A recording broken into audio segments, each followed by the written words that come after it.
जय हिंद मित्रों। आपने इन दिनों दिल्ली में जगह जगह पर बड़े बड़े बैनर देखे होंगे। दरअसल इसका रीज़न है 9 और 10 सितंबर को दिल्ली में G20 शिखर सम्मेलन होने जा रहा है। इसके लिए सरकार ने अपने तरीके से और पुलिस ने अपने तरीके से, क्योंकि सुरक्षा भी अच्छी होनी चाहिए, क्योंकि 20 देशों के राष्ट्राध्यक्ष आ रहे हैं, तो इसमें दिल्ली में अपने बड़े बड़े पोस्टर देखे होंगे। तो आइए जानते हैं कैसे हुआ इसका नामकरण या कैसे हुई इसकी स्थापना। इस पर हम चर्चा करेंगे। ये है पूरा इसका लोगो। G20 की स्थापना, G20 की जो बैठक है उसका लोगो इंडिया ने जारी किया है। ये G, ये 2 और ये पूरा ग्लोब है, और ये 7 जो 7 महाद्वीप है उसको प्रदर्शित करता हुआ ये कमल है। अब हम चर्चा करेंगे इसकी स्थापना के बारे में। दरअसल इसकी शुरुआत होती है साल 1997 से। हुआ क्या कि 1997 में एशिया में फाइनेंशियल क्राइसिस आए। उसमें कई देश शामिल थे, जैसे साउथ कोरिया हो गया, इंडोनेशिया हो गया, थाईलैंड। इन देशों में भयंकर फाइनेंशियल क्राइसिस आई। ये क्राइसिस इतना बड़ा था कि इसकी वजह से हांगकांग, लाओस, मलेशिया और फिलीपींस, कुछ हद तक कहें तो China, Japan, Taiwan, Singapore, Vietnam जैसे देश भी इसमें प्रभावित हुए। इन देशों की प्रभावित हुए। इन देशों ने अपनी मुद्रा की वैल्यू बहुत कम कर दी। इसकी वजह से इन देशों में बेरोजगारी हो गई, भुखमरी हो गई, कई जगह इसको लेकर आंदोलन भी हुए। इसके बाद अगले साल 1998 में रूस में भी 1998 में रूस में भी फाइनेंशियल क्राइसिस आई, जिसके कारण G7 के देशों ने अपनी बैठक बुलाई कि G7 का दायरा और बढ़ाया जाए। तो 26 सितंबर 1999 को G20 की स्थापना की गई। उसके बाद 2004 में स्थापना के बाद ये देखा गया कि इनमें किन देशों को शामिल किया जाए। तो बात आती है कि शामिल करने का क्राइटेरिया क्या होगा। तो सबसे पहले इसमें G7 को शामिल किया गया।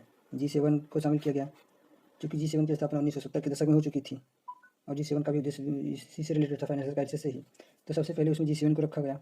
उसके बाद ये देखा गया कि जो बड़ी बड़ी अर्थव्यवस्था वाले देश हैं उनको शामिल किया गया। उसी के आधार पर चीन को, इंडिया को, ब्राज़ील को, साउथ अफ्रीका को, रूस को शामिल कर लिया जाता है। फिर देखा जाता है कि क्षेत्रीय रीजन में सबसे बड़ी पावर किसके पास है। इसी रीजन से एशिया से Indonesia, south Korea, south Africa से ब्राज़ील और अर्जेंटीना को लिया गया। उत्तरी अमेरिका से मैक्सिको को लिया गया, और ओशिनिया के क्षेत्र से ऑस्ट्रेलिया को लिया गया। मिडिल ईस्ट के रीजन से सऊदी अरब, टर्की और यूरोप से G7 के अलावा यूरोपियन यूनियन का एक संघ था जो उसको शामिल किया गया। इस प्रकार फिर जैसे हम आगे बढ़ते हैं तो साल 2007 में पूरी दुनिया पर आर्थिक संकट आया, संकट मंडराने लगा। फिर ऐसे में G20 के लेवल को और ऊपर उठाया गया। इस देश में पहले क्या होता था कि जब 2007 के पहले इसमें सिर्फ वित्त मंत्रियों के लेवल की बैठक होती थी। फिर जब 2007 में पूरी दुनिया में आया फाइनेंशियल क्राइसिस आया, तो इसको लेवल को और ऊपर उठा दिया गया। अब इसमें क्या हुआ कि हेड ऑफ स्टेट का लेवल बना दिया। मतलब कि अब इसमें देश के जो हेड होंगे, यानी कि PM और प्रेसिडेंट को शामिल किया गया। इस तरीके से G20 की पहली बैठक 2008 में अमेरिका में हुई। अब तक कुल इसकी 17 बैठकें हो चुकी हैं। 18वीं बैठक का प्रतिनिधित्व इंडिया, यानी कि मेजबान इंडिया कर रहा है। वैसे तो इस ग्रुप का फोकस अर्थव्यवस्था से जुड़े मुद्दों पर चर्चा करना रहा है, लेकिन वक्त के साथ इसका दायरा बढ़ता गया।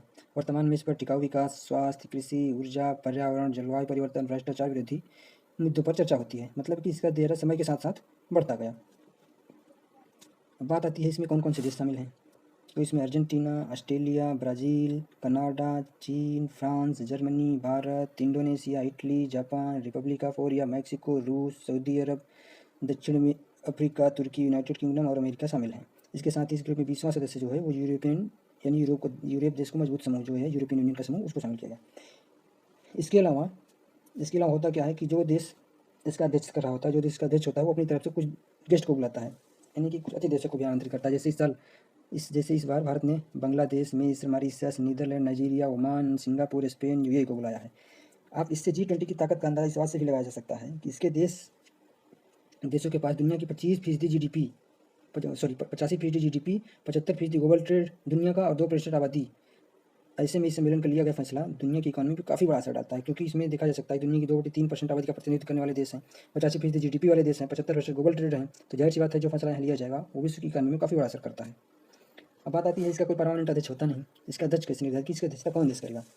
तो इसकी अध्यक्षता के लिए ट्राइकोमा, यानी कि तिकड़ी से तय होता है। तिकड़ी में 3 देश शामिल होते हैं, जहाँ पे जो जैसे ये हो गया प्रेजेंट में जो अध्यक्ष है, जो इसके पहले अध्यक्ष रहा हो, और जो इसका आगे अध्यक्ष होगा, यानी कि भविष्य में, यानी कि हम कहें कि जो फ्यूचर में होगा वो होगा, ये प्रेजेंट में होगा, और ये जो पास्ट में रहा है वो होगा। इन तीनों के द्वारा ही इसके अध्यक्ष का फैसला होता है। इन तीनों के द्वारा ही फैसला लिया जाता है कि इसका अगला अध्यक्ष कौन सा देश होगा।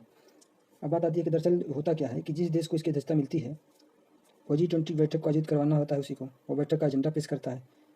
इसके अलावा G20 2 समांतर ट्रैक पर काम करता है। एक फाइनेंशियल ट्रैक, जो देश के वित्त मंत्रियों और सेंट्रल गवर्नमेंट मिलकर काम करते हैं। दूसरा शेरपा ट्रैक, जिसमें देश का शेरपा लीडर होता है। शेरपा से मतलब यहाँ पर होता है, शेरपा लीड में अपने अपने देश के प्रमुखों का काम आसान करने का जिम्मा उठाते हैं। सभी सदस्य देशों के शेरपा बैठकों के लिए जरिए अपने अपने आपसी मुद्दे पर सहमति बनाते हैं, जो कि PM वहाँ हर जगह जा नहीं सकते, तो शेरपा ही इन सारी मीटिंगों को अटेंड करता है और देखता है। अब बात आती है इससे हमको फ़ायदा क्या मिलने वाला है। देखिए यह तो समझ गए हैं कि कितना मजबूत ग्रुप है लेकिन इसके द्वारा लिया गया फैसला मानने के लिए कोई कानूनी बाध्यता नहीं होती। जैसे कि 2016 में जो पेरिस में क्लाइमेट एग्रीमेंट हुआ था उसमें डोनाल्ड ट्रंप ने साइन नहीं किया था, बाद में जो बाइडेन ने उस पर साइन किया। इसलिए कानूनी नहीं होता, फिर भी इसलिए यहाँ लिया गया फैसला इंटरनेशनल ट्रेड काफ़ी हद तक प्रभावित करता है। बैठकों के अंत में G20 के द्वारा साझा बयान पर आम सहमति बनाई जाती है, जिसकी जिम्मेदारी आमतौर पर अध्यक्ष देश को होती है। भारत भी इसकी पुरजोर कोशिश कर रहा है कि वो बैठक के दौरान G20 में एक साझा बयान पर आम सहमति बनाई जा सके। भारत की तरफ से शेरपा कौन है? भारत की तरफ से शेरपा हैं अभिकांत दास, जिनको हम शॉर्ट में ए दास कह सकते हैं। अतिथि देश इसमें कौन है? अतिथि देश इसमें स्पेन है, जो कि स्थायी अतिथि है। अभी तक इसमें सारे देश जितने भी थे सब हर जगह बैठ के, उसकी सिर्फ 2 देश बचे हैं, ब्राज़ील और साउथ अफ्रीका, जहाँ की अभी बैठ के नहीं है। अगली बार जो होगी वो ब्राज़ील में होगी, इसके बाद फिर सऊदी अरब में होगी। इसमें 5 ग्रुप हैं, 5 ग्रुप में बटा हुआ है ये। 5 ग्रुप में भारत जो है, इंडिया वो दूसरे ग्रुप में है।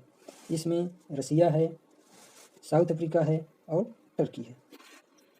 इस प्रकार से इसका इतिहास रहा है।